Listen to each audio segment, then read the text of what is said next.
नमस्कार। मेष राशि के सभी दर्शकों का बहुत बहुत स्वागत। इस समय बड़ा इम्पोर्टेंट विषय 28 अगस्त रक्षाबंधन, उस दिन पंचक भी है और राहुकाल के साथ साथ अदृश्य चंद्र ग्रहण भी है। चंद्र ग्रहण का हल्ला या उसका खौफ पहले से ही लोगों को रहता है कि अगर मान लिया उस दिन ग्रहण हुआ या उसका असर होगा तो शायद हमारे ऊपर बुरा असर पड़ेगा। किसी के ऊपर कोई असर पड़ने वाला नहीं है। 28 अगस्त को रक्षाबंधन होगा। सिर्फ ध्यान रखना, कई बार, अनेकों बार, सदियों से पंचक नहीं होते हैं। ध्यान रखना, पंचक नहीं होते हैं।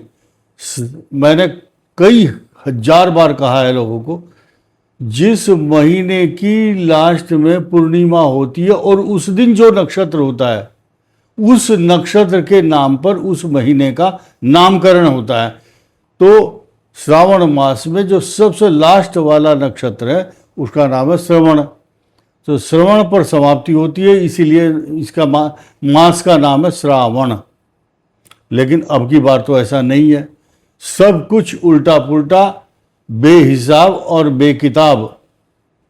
यानी कि आना चाहिए था उस दिन श्रवण, अब धनिष्ठा भी क्रॉस हो गया और शतभिषा आ गया पंचकों के साये में। पंचक से युक्त ये पर्व होगा। राहुकाल भी होगा सुबह के समय, शुक्रवार का दिन है और उसी ड्यूरेशन में चंद्र ग्रहण भी है। अब इस चंद्र ग्रहण को, पंचक को और राहु काल को कैसे हम विश्लेषण करते हैं, ध्यान दीजिए। मेष राशि के जातक की पोजीशन उस दिन बहुत अच्छी होगी क्योंकि लाभ स्थान में चंद्रमा होगा। जो कन्याएं हैं, बहनें हैं और उनके भाई हैं, सबके, कुंभ राशि वालों को साधुवाद। बहुत अच्छी पोजीशन है। संतान के लिए कष्टकारक ये ग्रह दिखाई दे रहे हैं। 3 ग्रह हैं यहाँ पर, सूर्य, बुध, केतु। प्लस पॉइंट क्या हुआ, चतुर्थ भाव में सुख के साधन बरसाने वाला, अमृत तत्व कृपा दिखलाने वाला बृहस्पति का जो योग है वो केंद्र में है। पराक्रम भाव में मंगल। बिल्कुल निश्चिंत होकर के आप इस पर्व को मनाइए। केवल ध्यान क्या रखना है, सुबह 10:30 से 12 बजे के बीच को छोड़ करके राहु काल को आगे पीछे मनाएं। और ध्यान दीजिए, ऐसे पर्व पर जब राहु काल भी हो और पंचक भी हो और उसी दौरान सुबह सुबह आप देखेंगे जो 8:04 से ग्रहण शुरू होगा, लेकिन भारत में नहीं, ईरान, इराक और अफ्रीका, दूसरे कंट्री में होगा। तो उस दौरान आपका जो चंद्रमा है वो पंचक से युक्त शतभिषा नक्षत्र में होगा, चंद्रमा का स्थान। तो इसको आप टेंशन फ्री होकर के मनाएं। सिर्फ 12वें स्थान में जो शनि है उसके लिए खर्चा, चोट, बीमारी, extra ordinary expenses, online fraud, व्यर्थ की यात्रा, आपकी एनर्जी व्यर्थ नष्ट होगी, आपका पैसा व्यर्थ नष्ट होगा, आपका टाइम वेस्ट होगा। तो आपको मैनेज करना होगा इस सब बातों को। आपका जो भाग्य स्थान है उसका अष्टम भाव में स्वामी है और मंगल की दृष्टि भाग्य स्थान पर है। शनि की दृष्टि भी आपके भाग्य स्थान पर है और राहु और केतु आमने सामने हैं, लेकिन ये होते ही हैं हमेशा आमने सामने। चंद्र का राहु के साथ ग्रहण योग बनाना कुछ व्यक्तिगत और पारिवारिक अशांति, कोई भी व्यक्ति ऐसे शब्द बोल सकता है जिससे आपका मन अशांत हो, मन कलुषित हो, मन में कई प्रकार की निराशा, एक्स्ट्रा ऑर्डिनरी, आपका इमोशनल होना बहुत खराब रहेगा इस दौरान। ये क्लियर हुई बात।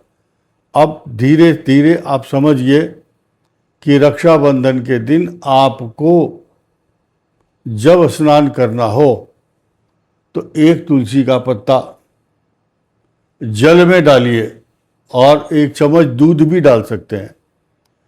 तो बहुत पहले एक कहावत है, दूधो नहाओ पूतो फलो। दूध से वही आदमी नहाता है जिसके जो भाग्यशाली हो। 1 चम्मच दूध डालो अपनी बकेट बाल्टी में जिसमें आप स्नान करते हैं, या गंगा जल भी डाल सकते हैं, तुलसी का पत्ता भी डाल सकते हैं। ऐसी पोजीशन में आपको ये जो पंचक का जो दोष है वो समाप्त होगा, राहु काल का दोष भी समाप्त होगा। किसी की अर्जेंट है अगर कोई, और किसी को जाना है ऑफिस और टाइम नहीं है, या किसी की बस पकड़नी है या ट्रेन का टाइम है, तो आप राहु काल की इंतज़ार नहीं करोगे, पंचक की को नहीं देखोगे, सिर्फ इसकी रेमेडी ढूंढिए। रेमेडी ये है, शुक्रवार का दिन होगा, 1 चम्मच दही, जब आप रक्षाबंधन का पर्व मनाते, राखी बांधते हैं, तो दोनों बहन भाई एक दूसरे को मिष्ठान और दही का सेवन कराएं, क्योंकि शुक्रवार का दिन होगा, दही का दिन है, उस दिन दही खाइए। और ऐसी स्थिति में पश्चिम दिशा की ओर मुख करके, चंद्रमा उस दिन पश्चिम दिशा में होंगे, पश्चिम दिशा में मुंह करके रक्षाबंधन करना चाहिए। और भी बहुत सारी बातें हैं, लेकिन शॉर्टकट में बता रहा हूँ। इस चंद्र ग्रहण का दुष्प्रभाव, दुष्परिणाम भारत में कहीं नहीं है। किसी भी व्यक्ति को डरना नहीं चाहिए कि वो उस दिन आपके लिए कोई अनिष्ट हो जाएगा। कोई दिक्कत नहीं है, सिर्फ यही बताया कैसे करें। ये जो छोटे छोटे नियम हैं इनका पालन करें। मंत्र पढ़ करके अगर रक्षा सूत्र बांधते हैं तो आप गूगल से देख लीजिए कि माँ लक्ष्मी ने राजा बलि को जो कौन सा मंत्र पढ़ा था, और उसके बाद आज तक उसी मंत्र को पढ़ने का प्रचलन है।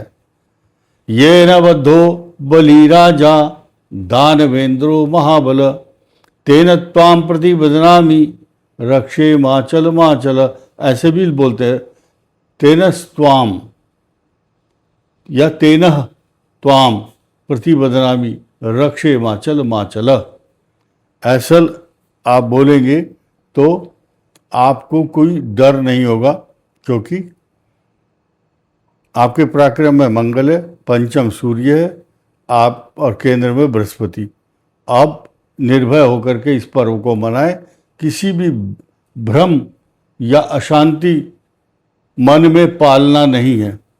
आपके लिए सब शुभ होगा। इस वीडियो में इतना ही। धन्यवाद, नमस्कार।